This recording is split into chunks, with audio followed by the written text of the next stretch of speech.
Good evening, ladies and gentlemen, and welcome back to the Shadow and Sun Show, where today we're going to be reviewing our second part of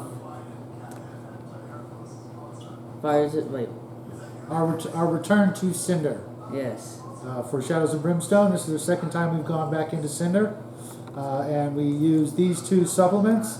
We technically also used Belial, but for some reason we didn't get to them. The game was running late. Little guy had an engagement the next day, so we couldn't finish that adventure, but we will finish that off camera. We were using the Hellfire Succubus mission pack and the Magma Giant. Yes. We first got the Magma Giant, and then later we got that. And as you recall, during our Hell Month, I did paint that a long time ago. Well, it wasn't that long ago. It was last month, wasn't it? Yeah. But there he is again, once again, in case you didn't see it. He did a really bang-up job on this particular miniature. Let's see if we can get a close-up on that.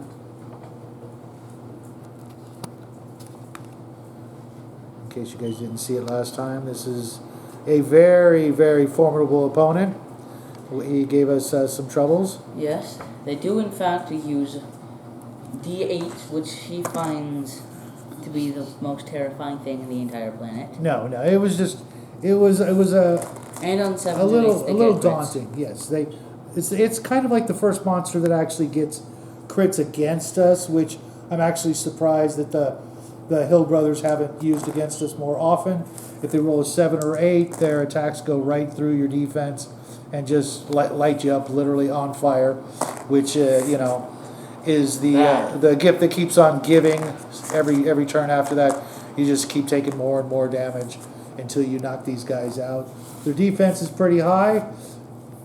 It's a 3 on the card, but every subsequent attack, their defense goes up another point. Only for that one hero. Yeah, then the next turn it also goes back. Then the next hero has to do the same thing, and I believe once it goes back to that hero, then it resets back. Yes, it does. Which we may or may not have forgotten to do because someone either didn't read it. It was running late, and we were both pretty tired. It was, when we play Shadows of Brimstone, we often play very late into the night, sometimes after midnight, and the little guy was already tired from, it was a school night. We played on a Friday? No, we played Saturday, that's right. Yeah. But we get up early and then stay up late, so we were both pretty tired. But it was a lot of fun. We had a lot of fun with this guy, finally actually getting to fight him. And,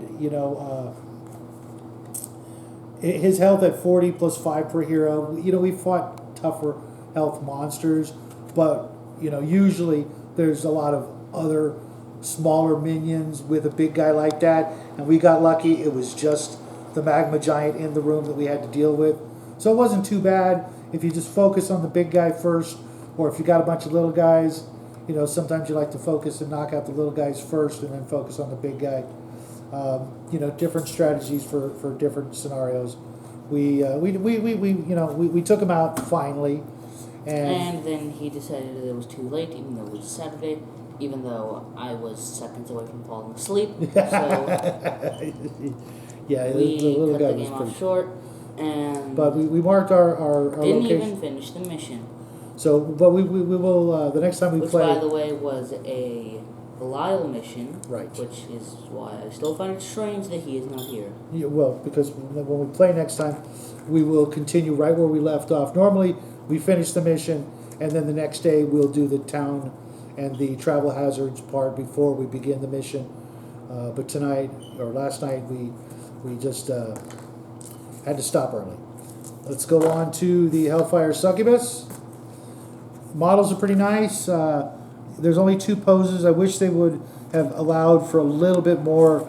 But that goes for almost every miniature. Yeah, like that is in Shadows of Brimstone. Right. Usually only 2 poses, and pretty much no customization. There is some. The harvesters were great, where you could kind of move the arms, and we actually built the harvesters so the arms are actually movable, like an action figure. so we can put them up or down, move one up and left and right and all that good stuff. I just wish the arms, would have at least been, separate pieces so you could have moved them up or down and glued them into place. But, that being said, nice models, pretty easy to put together, not a lot of mold lines to worry about, and, I tried to give them a little bit of difference with the paint jobs by making their hair colors different, where I used all metallic paint colors on their hair. The actual monsters stats aren't too bad. Except for the fact that they're awful. Again, their defense is only 3, but depending on whether it's a male or female being attacked or attacking them, the stats go up and down, and your stats go down, and that sort of thing. It makes it a little difficult. And you got to really, plan your strategy. And once So again, what he's trying to say is that they're sexist. without saying it, yes. Your best strategy with these guys is to focus on one, take it down, go on to the next one, because Which is in fact what we did. with a lot of mid-range monsters, they have like one really sort of nasty little ability. What was the last ones that we had to deal with? Oh, it was the Crimson Hand guys, where we had to really focus on one, because I they're don't even want to talk about them. At least they're not the zombies, though. right So with the 5 defense. Oh, did I knock one over? I sure did. Yes, you did. The worst thing about them is the immune to crits from male characters. Their higher defense, and against female characters, and there's usually only one female character per party. There's only one female character option per box per se. Well, you can flip the cards over. In Forbidden Fortress, there's 2, but Right, you're right. well, this is a less specific one. It's not. Right. This is less. I guess it's kind of tied to the Western thing, but not as much. Right. And all of these monsters will go really well with both the Forbidden Fortress and the City of the Ancients or the Swamps of Death character choices and scenarios. I still find it odd that there is not more for Cynder, much like I find it odd that there isn't more for the Blasted Waste. I think there should be and the much Derelict more. Starship. Derelict Starship definitely needs more. Yeah, Derelict Starship too. Those 3 things need a lot more, but And I don't think there's anything for all 3 of those sets in the new Kickstarter, which, bad news, folks, I don't know if you've already heard, but that Kickstarter is probably going to be delayed another 6 months. I was really looking forward to something under my Christmas tree, but apparently it won't be this year. It might be next year or before Christmas next year. We'll keep you guys apprised on that particular situation. But all in all, these were both very nice expansions, well worth the money, well worth the risk. There weren't any actual artifact cards, which was a little depressing because, that's kind of our favorite thing in each new box set. it might be because we seem to run out of them quite often, because we might, especially the time that we may or may not have not read the actual mission correctly, Right. and got every single artifact in the entire expansion. Well, there was only 10 one mission. per blast in one mission. That was that one mission. But we It was won't a- talk about that. It was a very long mission, and we did rather well. But With that said, I believe hopefully, there'll be more artifact sets that we can pick up from Flying Frog, maybe during the upcoming Christmas sale, perhaps. because we have eliminated just about all of the treasure or the mine artifacts, or the not the mine artifacts, but the Derelict Starship, the Blasted Wastes, and the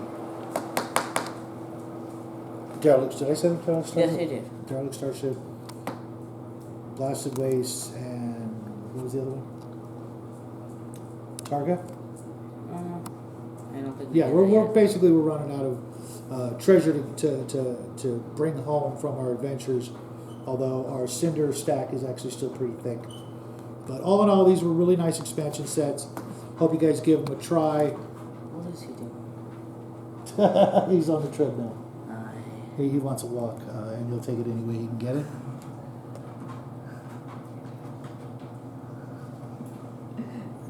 That counts as your cameo, buddy.